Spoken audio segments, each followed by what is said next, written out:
time to go back to the modern day of 1990s. I don't know what the year is. Is it Either like way, 95, 96, something like that? sure, we'll go with that. Okay. It's the 90s, we know that much. It is the 90s. That is correct. Yes. Kagome's back in the modern era for a cup of coffee, and then we're back to the past next time, so Mm-hmm. we're not going to stay here long. I think it's tea, not coffee. What? She has tea. I Was it a figure of speech? Yes. Oh, I'm sorry. Either way, hello, welcome to this week's episode. Jared now watching Inuyasha's episode 163. I'm Jared, joined as always by Doc Howe and Lady Hello, I don't understand figures of speech. We are discussing season 6, episode 22, or episode 160, entitled "The Lucky but Two-Timing Scoundrel." Mm-hmm. Scoundrel. Scoundrel. Yeah, Kagome heads back home. She's taking a little break. Inuyasha goes and talks to Kaede. About the Kikyo. And she's like, yeah, I saw some little girls come and take some dirt from her shrine. He's like, oh, all right. That's kind of it. And then Moroku and Sango get on him for conversating and this or something. I don't know. Basically, like, the unspoken thing in this episode is that, like, everybody's mad at him for, like, trying to meet up again with Kikyo. And so Kagome's jealous and needs some time away. And Sango and Moroku were like, boy, you're an idiot. Like, she's right here. Like, what are you doing? Um, which again, he wasn't lying that he didn't talk to her the one time, but nobody believes him. So, Yeah. it's just real big misunderstanding, and a lot of it is his fault. True. Because if he had not done some of the they had done earlier in the series, even like episodes ago, people would maybe trust him a little bit, but nobody does at this point. They're all mad at him. Also, Moroku and Sango are recovering from being bitten by rats. Rats. Rats. Yes. Kagome goes home and lays on her bed, and her cat also lays on her until she rolls over and just flings her cat off her bed. The cat's just like ass over her head, like sitting on the like floor and doesn't move. I'm like, she killed her cat. My God. Ass over tea kettle. Yeah, but also like, the cat was just trying to love on her. I hadn't seen her in a minute, and it was all yawny and stuff. And then she's like, "Nah, get out of here." Yep. The next day she's gonna go to school. Then her mom's like, "We got a bike for you because yours is gone. It's a little rusty, but it's a bike." And then Kagome polishes it up. And then here comes Inuyasha. He's like, "I'm here," and then just somehow comes from the sky and just lands right on the bike. Yeah, I don't understand how he came from the sky, because usually the well, like, they just come through the well.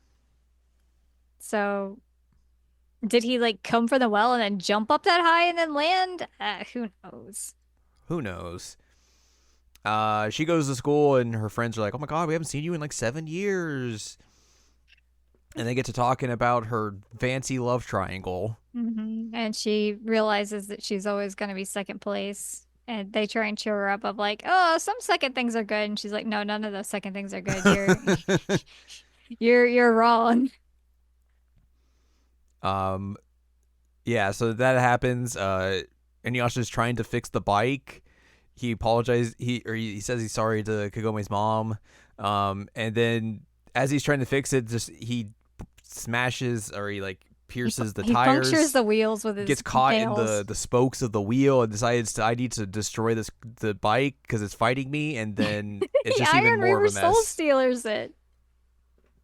What the hell? I do like how they he's like getting ready, like, "I'm gonna fix this bike." Yeah, they play the good opening theme. No, and then immediately everything just goes bad. Yep. Kagome's walking home and her friends are gonna come with her to meet Inuyasha, and she's like, "Oh God, I don't want them to meet him. They're gonna find out he's a half demon," which is, again, I don't know how they're gonna find that out. Yeah, they would never figure it out. But she's worried about that. Soda comes home and he's like, And Inuyasha's like, help me. And so he's like, hey, why don't you pay her back for the bike? He's like, I don't. Again, how are we gonna have money? Money? At first they're like, well, Inuyasha, you ever heard about a diamond? These are very expensive. And he's like, I can make diamonds with my sword. And then just starts like flinging the Tetsaiga around, making attacks, and is breaking things. And so it's like, no, He we can't almost do hits this. an airplane? Yeah. No. No, no, no. And then the other plan is like, you're gonna help Grandpa work at the shrine. You're the part timer now. Kagome Which and her conveniently friends, covers his ears. it's true. The fancy of that. Mm-hmm. Kagome and her friends show up, and then she finds her bike in a mess and is just very angry. Inuyasha's just doing his thing. He's helping Grandpa clean. He's doing a good job.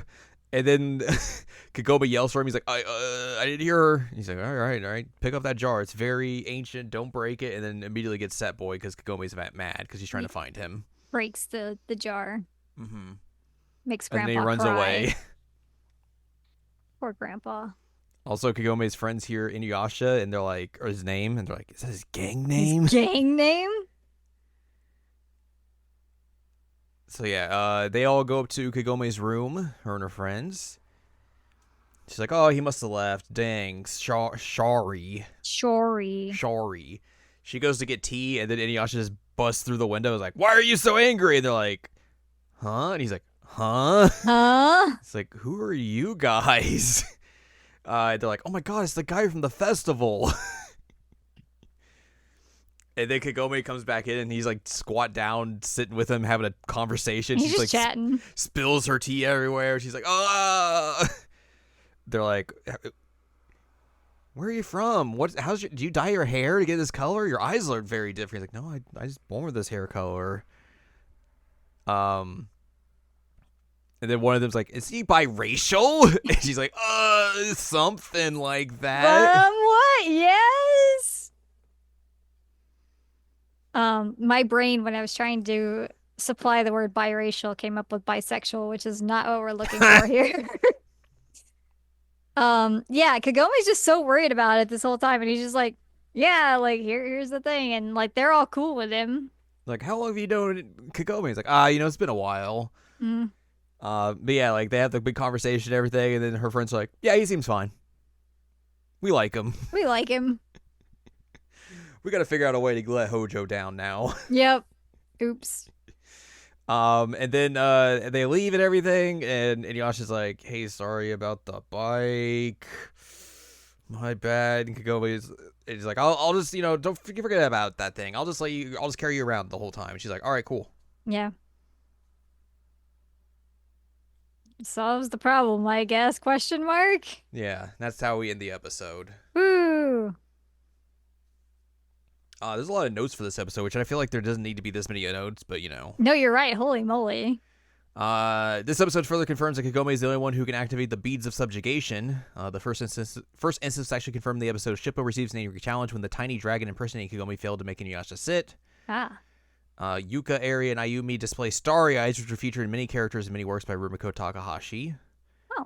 Oh. It is shown that the diamond thing. Adamant Barrage is actually the wind scar launching diamonds at high speeds. When Inuyasha tries his new attack, he only can produce the wind scar.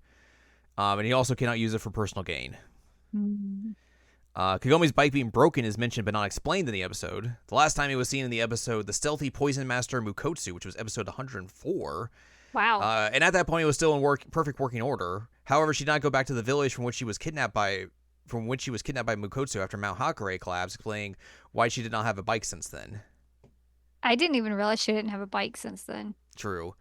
It is later revealed that Jockin was the one who damaged Kagome's bike during their credits of Inuyasha the movie 4. Wow, spoilers. I know, dang.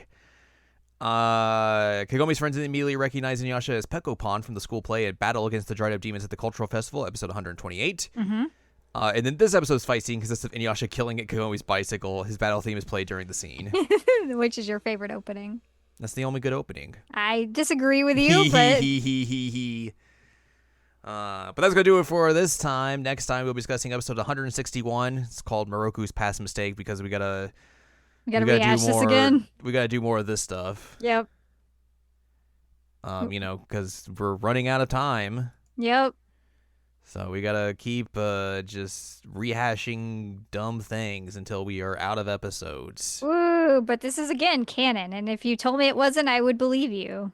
Yeah, Like this episode that we just watched feels very much like filler. yeah. 7 episodes remain That's wild that we only have 7 episodes left of in OG and OG. Yasha, and then we get to watch a movie, and then we dive into the final act. That's wild.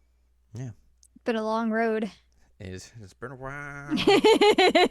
So yeah, we'll talk about how this episode is probably gonna be like. We're gonna be like, whatever. Next week. But for now, if you'd like more from us, head on over to seasonlanimecheckup.com or sec.co where you can find past episodes of this podcast and other podcasts like Season Anime Checkup OVA. You can also find columns and reviews on the site as well. If you'd like more from Anladium, go to anladium.com. She's got columns and reviews.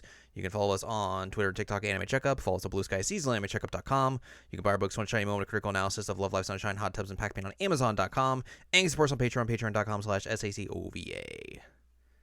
So join us next time as Moroku gets into some hot water. Ruh-roh.